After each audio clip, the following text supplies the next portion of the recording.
IPL हिरो पाठरे केमिति बनिले zero. दशम board परीक्षा fail होइकले Vaibhav Suryavanshi. Social media रे वैभव को मार्कशीट को नहीं चर्चा।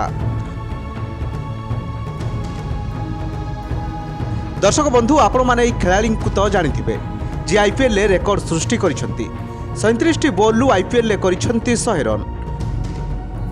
बिहार रे जन्मग्रहण करिथिबा वैभव केवल 13 वर्ष बयस रे आईपीएल नीलाम पाई सर्वलिस्ट होई इतिहास रचिथिले। तांकु नेबा पाई दिल्ली कैपिटल्स और राजस्थान रॉयल बीट लगाइथिले।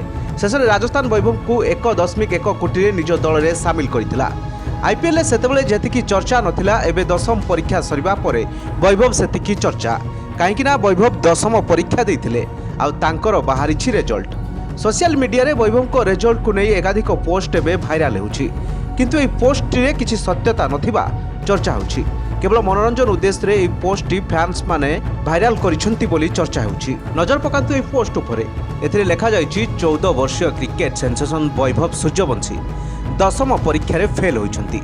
आ एहा परे बीसीसीआई तांको अनुसार सीट डीआरएस स्टाइल रिव्यू आवेदन करिछि। सोशल मीडिया रे एमिति एकाधिक पोस्ट एबे घुरी बोलुछि, किंतु एथिरे किछि सत्यता नाही बोली वैभव कहिसंती। Bureau report, Kalinga today live.